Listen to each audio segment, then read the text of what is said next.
In an era where high-profile serial killers tormented residents of the United States, a Florida man contributed to the terrors with a series of rapes and murders. Unlike the rest, though, he didn't just slip through the hands of law enforcement. He didn't have to because the law would let him go. It was mandated to do so, and go he did, evading the standard criminal justice process and never being convicted for his many crimes.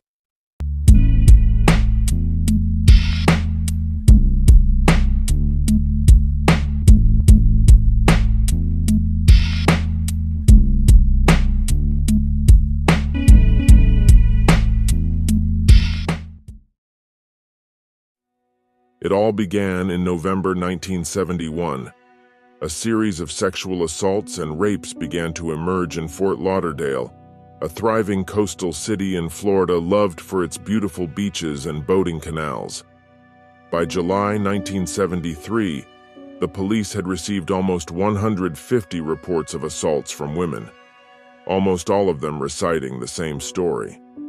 A tall, black man with a 2-inch scar on his left cheek and a limp had forced them to isolated areas, where he physically assaulted and raped them. The police set up a special unit to look into these cases. Around the same time, they also began investigating 3 homicides in the same area. The victims were Naomi Gamble, Thelma Jean Bell, and Barbara Brown, black sex workers aged 15, 20, and 21. They hadn't had much luck with the murders, but the rape cases were on the brink of breakthrough. As part of their strategy to find the rapist, Detective McKinley Smith was driving around town with 3 survivors in the summer of 1973. Around Sunrise Boulevard, they came across a man that fit the suspect's description. All 3 women positively identified him as the rapist, so the officer called his partner Doug Evans for backup. The man took to his heels only to be caught later with a pair of panties on his head. Puzzled yet unfazed by what they saw, the policeman took the man in for questioning, then put him in a photo lineup. 40 women were certain that this same man was the one who assaulted them. His name was Eddie Lee Mosley. When Eddie was born in March of 1947 to a family of 12, he hadn't cried like other babies. As he grew, he began to display signs of mental retardation and instability, resulting in learning difficulties and impaired social interactions. He dropped out of school at 13, unable to complete the 3rd grade. Due to the financial challenges his family faced, Eddie had to find menial jobs to sustain himself. He eventually turned to crime, and by the time he was 18, he had been arrested 9 times for offenses ranging from armed robbery to sexual assault. Although all those women identified Eddie as their attacker, he was charged with just 3 counts of sexual battery. That wasn't all. The jury at his trial declared him innocent by reason of insanity and sent him to a psychiatric hospital rather than jail, as many had expected. Interestingly, reports of rapes and murders that matched his modus operandi stopped at the same time. The police, though still unable to solve the murders, heaved a sigh of relief. It didn't last long. Eddie Mosley was transferred to the South Florida State Hospital in February 1979. One of his psychiatrists remarked that he had displayed good behavior, so he was released 5 months later.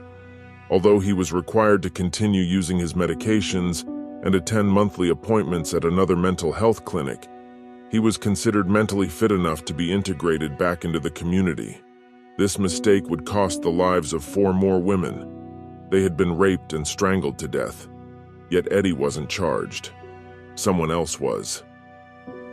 His name was Jerry Frank Townsend. Townsend, another black man with mental disabilities, had been arrested for the rape of a pregnant Miami woman. People who knew the 27-year-old worker claimed that he acted like a 6-year-old. The timing of the assault, however, coincided with the death of 44-year-old Wanda Varga, so he was taken in for questioning. He confessed to the rape and murders of other women in the state, including Thelma Jean Bell, Naomi Gamble, and Barbara Brown. Convicted of 6 murders and 1 rape, Townsend was given 7 concurrent life sentences. Yet the rapes and murders didn't stop. 3 more bodies were found over the next 4 months. The women had been sexually assaulted, then strangled to death. Arnett Tukes of the women was the cousin of Detective Evans, who now had strong suspicions about Eddie Lee Mosley's role in these crimes. The police attempted to question him, but his family members refused, secretly sending him off to his grandfather's place in Lakeland instead. There, 2 black women, Ida Ingles and Letha Mae Williams, went missing. Their bodies were found months later in an empty field.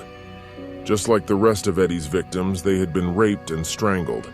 By this time, he was back in Fort Lauderdale. On April 12, 1980, the law caught up again with Eddie Lee Mosley, as he was convicted for sexual battery and sentenced to 15 years in jail. His attorney appealed the conviction on the grounds of Eddie's mental defects, but he remained in jail where he sexually harassed his fellow inmates. He continued to receive medical care for his mental health until he was released in November 1983. He had won a retrial on appeal and got a much lower sentence. Now out of jail, the rape man, as the killer had now been tagged, resumed his reign of terror. Just 1 month after his release, the body of 35-year-old Geraldine Barfield was found in a field behind a church in Fort Lauderdale. 2 weeks later, on Christmas Day, 54-year-old Emma Cook was found. The causes of death in both cases were again rape and death by strangulation. Eddie pressed on. In 1984, he was charged with sexual battery after a woman accused him of raping and choking her. He denied having assaulted her but didn't deny that they'd had sex. "I've got a lot of women out there. We have sex," he said. "Come to my house or somewhere, no problem." About allegations of sexual assault, he said, "If she refuses me, I won't bother her. I won't touch her." Word on the street about his behavior was different, though. Witnesses came forward to testify that they had seen Eddie abuse several women. He was arrested and assessed by Dr. Arnold Zager, a psychiatrist chosen by the court. Having previously interacted with Eddie, he had this to say: "This gentleman, if released, will be of danger to society in the future, and most definitely will be prone to commit future acts of sexual battery."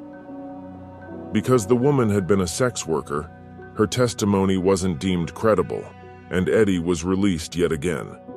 2 more bodies popped up within the next 2 months. At this point, the FBI was called in.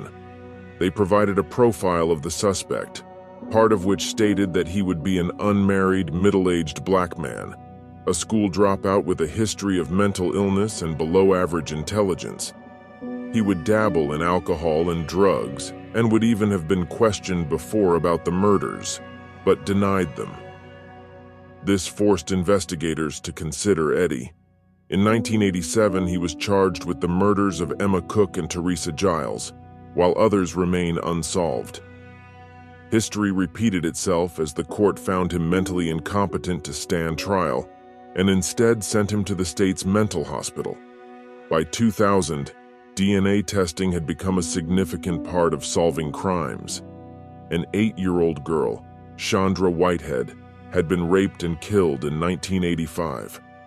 Frank Lee Smith, another intellectually disabled man, was arrested for the crime and sentenced to death after being identified as the culprit by the girl's mother. As he sought justice for the crime for which he claimed he was innocent, DNA testing was requested. It cleared Smith of the crime after 14 years, but he died a month prior. The same DNA results that exonerated Frank Lee Smith identified the real culprit. It was Eddie Lee Mosley.